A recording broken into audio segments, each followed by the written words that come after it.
In America today, civilians inhale meat.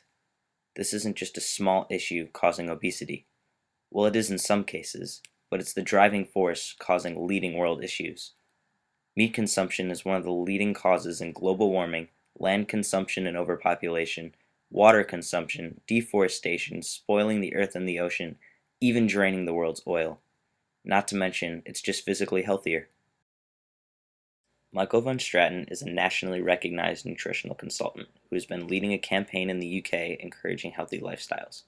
He says vegetarians live an average of 10 years longer than the average person.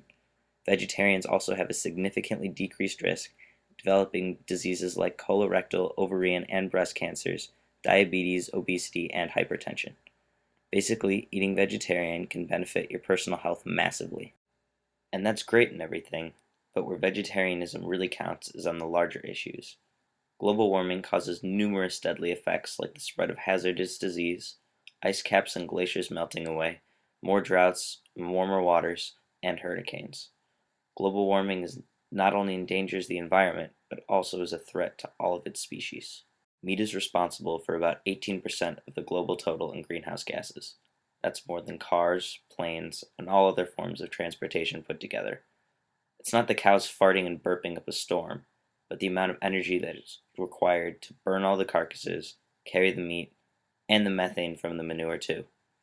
Of course, all this goes to crap anyway when you just eat vegetarian. Here's an interview from Elizabeth Turner, who's the co-writer for Vegetarian Times magazine. In the 1950s, the average American ate about 144 pounds of meat a year. In 2007, that number had gone up to 222 pounds a year. That's a 64% increase. Now, in America, the number has sort of leveled off, but in developing countries, the number is going up really fast.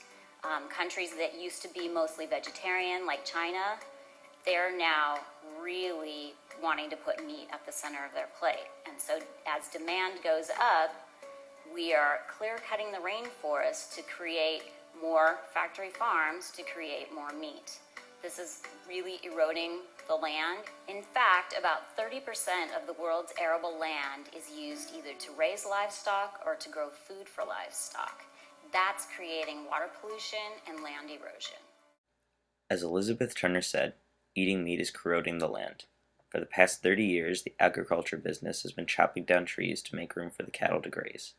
1 pound of cattle meat takes a whopping 100 times the amount of space needed to make 1 pound of corn. Using up all the land for the grazing cattle also causes humans to be crammed into tighter spaces, leading to overpopulation. To make matters worse, leaving mass amounts of cattle and other animals on land leave the soil infertile, so the area is left unsuitable for crops in the future. The remains of deceased animals are also a huge cause in pollution. The remnants of cattle that can't be burned or eaten are often tossed into the ocean. Oil pollution is nowhere near the Gulf of Mexico's only problem. During most summers, 13,000 to 20,000 square kilometers of sea at the mouth of the Mississippi River become a dead zone, caused from the large amounts of animal body parts flushed into the river.